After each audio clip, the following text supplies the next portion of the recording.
Anna shuddered and woke up from the same nightmare that had been haunting her for 10 years. She was sitting on John Silva's bike, holding onto his waist, when she suddenly felt a strong jolt. She was thrown onto a stone slab by the road, pain piercing through her entire body. They say you don't feel pain in dreams, but Anna did. That ride had turned her into a disabled person, not in a dream, but in reality. "Mom, I think I'll go for a walk," Anna said at breakfast. "What's gotten into you? You don't like being seen by people." Her mother looked surprised at her daughter. "I'll just go along the sidewalk and come back. Maybe new plots will come to mind for my fairy tales. Otherwise, I'll run out of ideas soon." "What plots can come to mind here? Cars rarely even pass by our street," her mother grumbled. Since her father left them, she had become closed off and embittered. And then there was the tragedy with Anna, which happened just a few weeks later. It finally broke the woman. Anna often felt like her mother blamed her for everything, even though the divorce was long overdue. Her parents were just too different. Anna didn't blame her dad.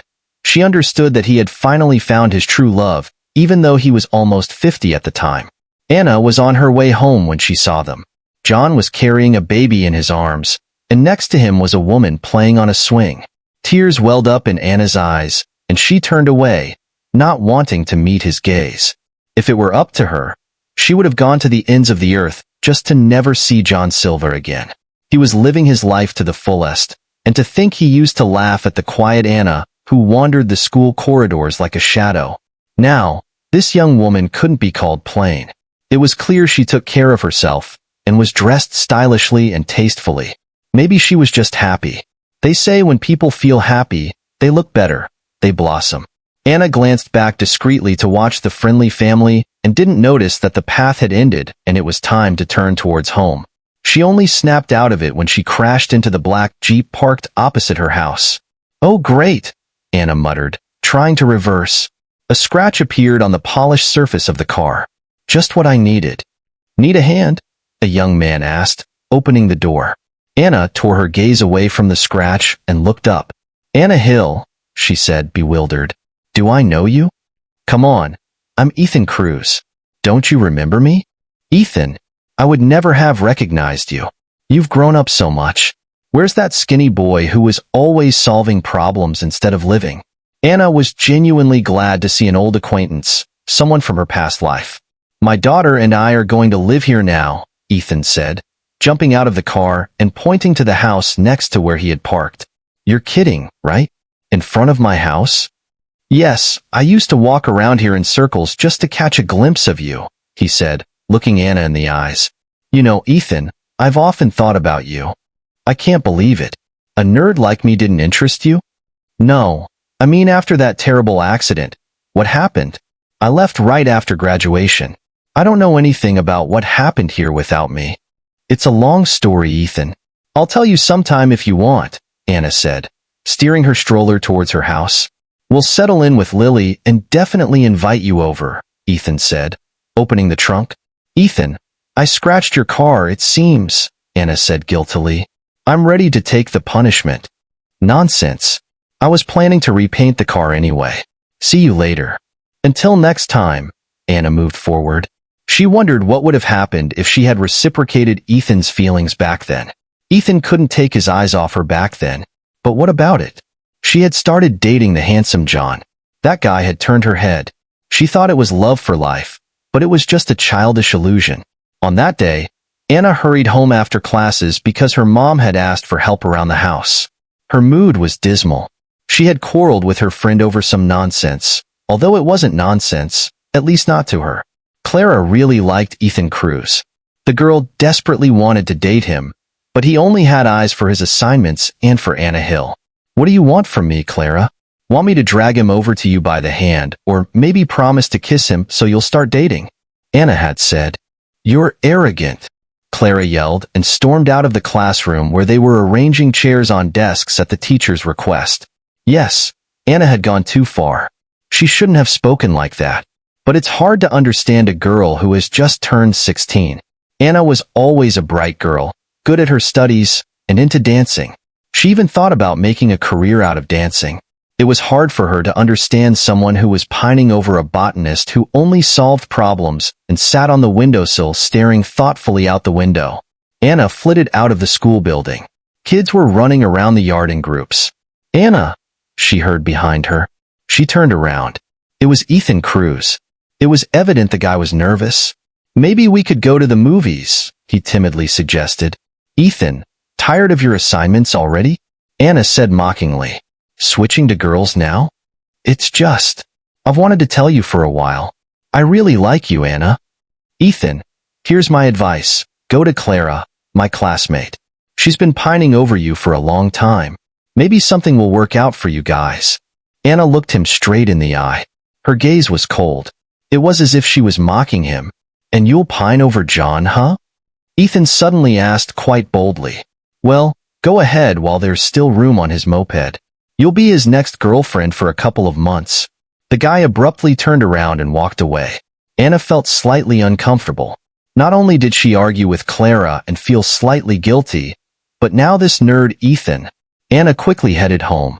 Another unpleasant surprise awaited her there.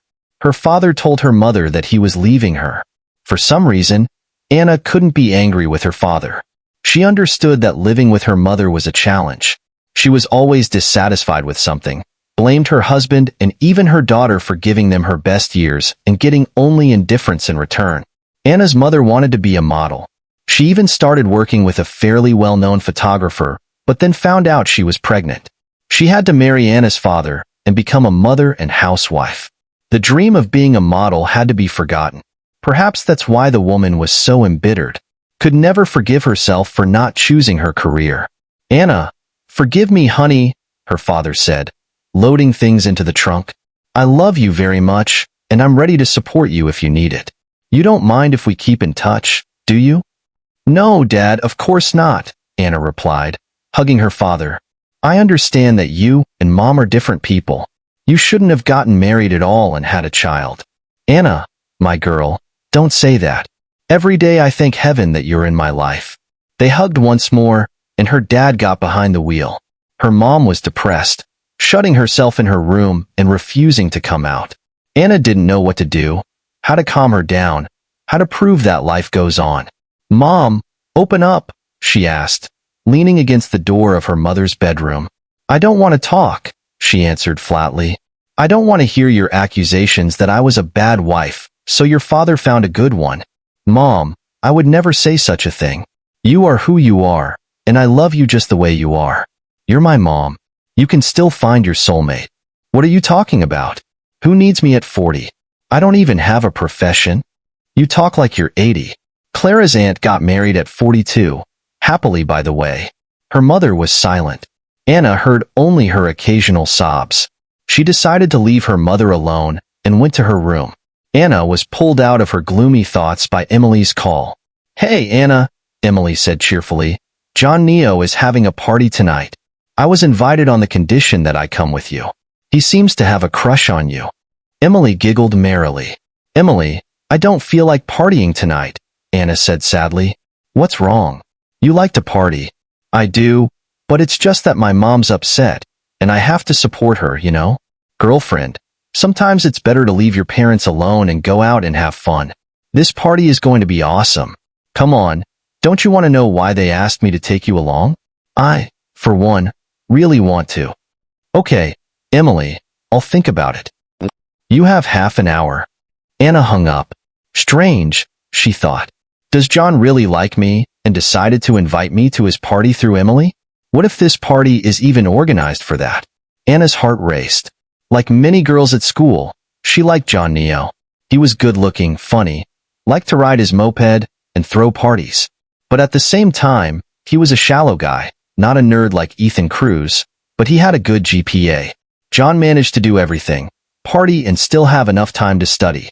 Anna dialed Emily's number. "So, girlfriend, I see you're up for the picking, huh?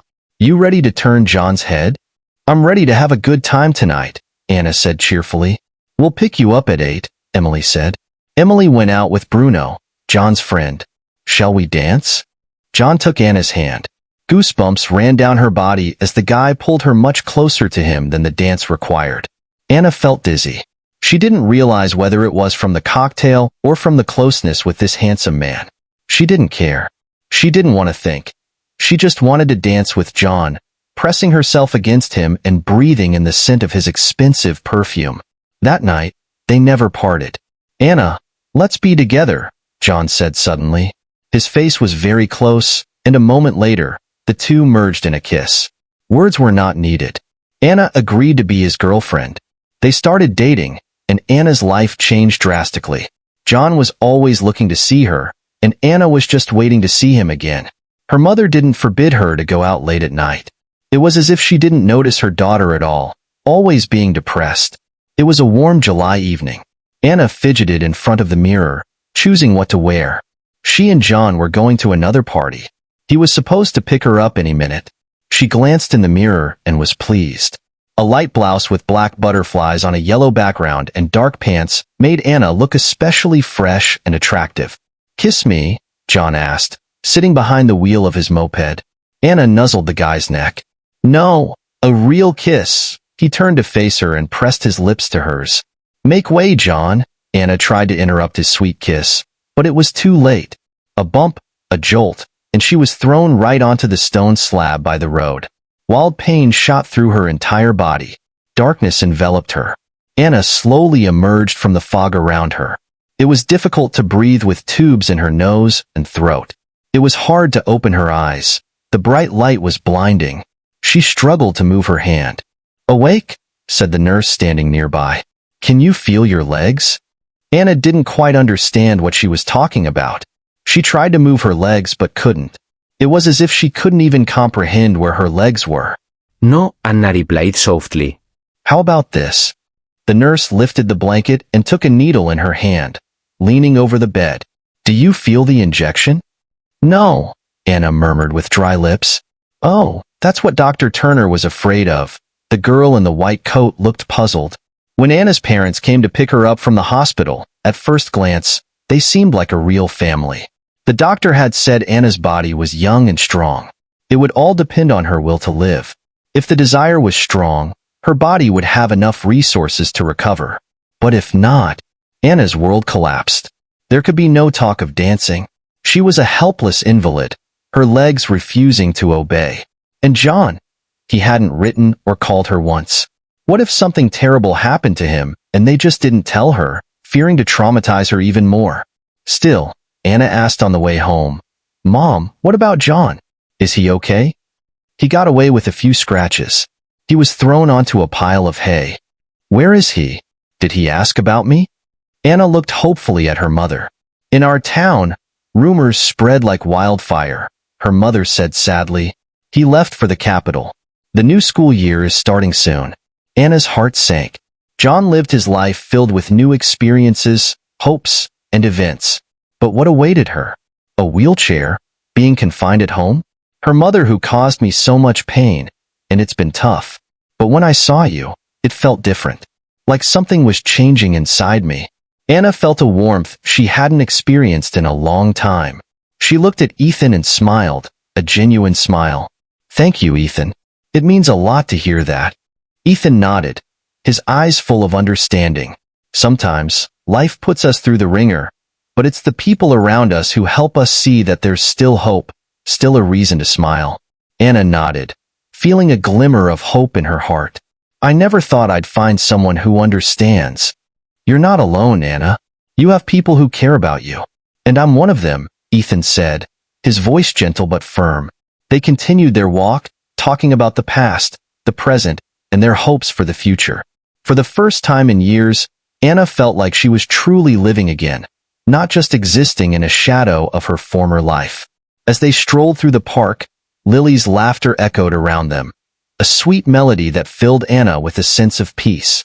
Maybe, just maybe, there was still a chance for her to find happiness, to create a new story for herself, one that was filled with love, friendship, and a touch of magic. Silence as everyone listened intently to Anna's story. "What saved me was my imagination.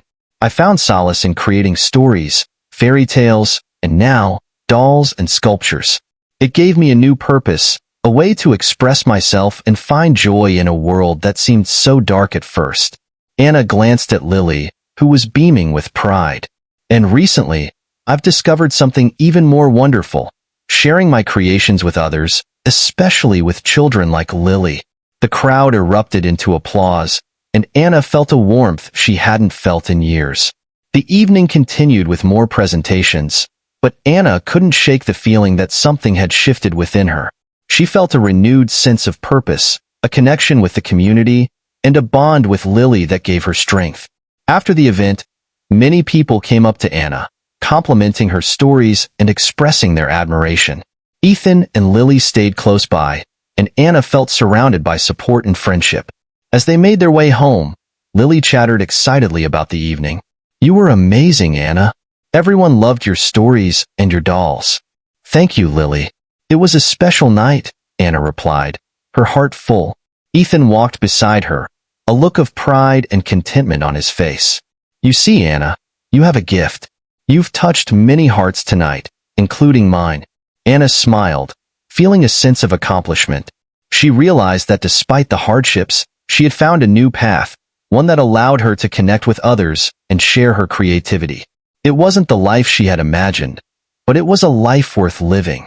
The days that followed were filled with a flurry of activity. Anna and Lily spent more time together, creating new figures and telling stories. Ethan often joined them, and the three of them formed a close-knit trio. One sunny afternoon, as they sat in the park, Lily turned to Anna with a serious expression. "Anna, do you believe in miracles?" Anna looked thoughtful. "I believe that miracles can happen in many different ways. Sometimes they come in the form of new friends, new opportunities, or even a change in perspective." Lily nodded, seemingly satisfied with the answer. "I think you're right, and I think you're a miracle in our lives." Anna felt a lump in her throat. "Thank you, Lily. You and your dad are miracles in my life too." Ethan smiled warmly. "We all have our challenges, but together, we can overcome anything." The bond between them grew stronger with each passing day. Anna's writing flourished, and she began to receive more recognition for her work. Her sculptures became popular in online communities, and she even started selling some of her pieces. As the seasons changed, Anna's world expanded beyond the confines of her wheelchair. She traveled with Ethan and Lily, exploring new places and finding inspiration in the beauty around her. She discovered that life, with all its ups and downs, was still full of wonder and possibility. And so, Anna's story continued, filled with love, friendship, and the magic of new beginnings. She had found her way, not as a dancer, but as a storyteller, an artist, and a cherished friend. And in doing so, she realized that her true strength lay not in her ability to walk, but in her ability to inspire and touch the hearts of those around her. Silence. Books. I read them. I lived the lives of the characters, escaping from my dull world into theirs, bright and marvelous, full of adventures or events that made me laugh or cry. And then I wanted to write something too. And I did. And I continued to write, Anna said. Dolls? The host asked. Yes, dolls. That's a separate story, Anna said dreamily. She stopped being embarrassed. She didn't care anymore how she looked or what the children and adults gathered their thought of her. Who taught you to create such beauty? The host shook her head, the feather on her hat swaying, like a sail in the wind. A book I found on the internet, or rather, its wonderful author. I followed the instructions. At first, it turned out terribly, but it was only the first attempt. Then I plunged into the world of creativity. Can you imagine? I even had to buy a set of dental tools. They're convenient to use for sculpting. I work with miniatures. Thank you, Anna, and a huge thank you to you, Lily. Thank you for introducing us to this amazing person living here and now. It was very interesting, the host said. The tent erupted in applause as everyone began to disperse. A woman approached Anna. Senorita Hill, would you agree to teach the children miniature sculpting? Well, I don't even know. I'm not a teacher. I don't even have a pedagogical education. In fact, I don't have one at all, just school, Anna replied. That doesn't matter, at least for now. And where? Anna asked with interest. Right at the school. We have a studio for applied creativity. I don't think you'll have a shortage of students. Nobody in our town practices this. We'll discuss all the conditions regarding salary. I would be happy to try. I'm not sure if it will work, but I agree. Then please leave me your phone number. I'll contact you as soon as everything is clarified. Anna dictated her number, and they said goodbye. That night, sleep eluded Anna. At first, she just lay there staring at the ceiling. But when that became unbearable, she moved from the bed to her chair, rolled up to the table, and turned on the lamp. She wanted to create. Just think, the lovely little girl, Lily, the daughter of the one she had so rudely rejected back in her school days, today gave her, albeit a small one, a star hour. The applause literally made her head spin. People were interested in what she had to say, interested in her life, her view of the world. It hadn't been like this for many years. Had it ever been like this at all? Now, Anna felt like it hadn't. Anna Hill had been working in the studio for several weeks, teaching kids of different ages how to create sculptures out of plastic. Anna felt like a truly sought-after specialist. Her students loved her, and their parents appreciated her. School teachers began to notice that the handwriting of those students who attended sculpture classes had improved, and their overall academic performance had also gotten better. Could a girl who had been bound to a wheelchair for 10 years ever dream of such things? She could, but she didn't dare. Anna, her mother began one day. You look so happy lately. Are you in love by any chance? No, Mom. It's all because of my work. The successes of my students lift me up so much. I somehow thought it might have to do with Ethan Cruz, her mother smiled. No, Mom. Ethan is just a very good friend. That's all. Ouch, Anna winced in pain. What happened, sweetheart? Her mother worried. My legs are tingling, Anna struggled to say. You're feeling your legs? Her mother asked, astonished. Do you remember what the doctor said about the reserves? Yes, exactly. It seems, my dear, your reserves are replenished, and your legs decided to join in. But that can't be. They haven't worked for over 10 years. And now you simply truly wanted to live. Her mother glowed with happiness. Anna hadn't seen her like this in years, maybe never. Try wiggling your toes, the doctor said calmly. How? Anna was surprised. Just try. Imagine you just need to move your toes. It doesn't matter that you haven't walked in over 10 years.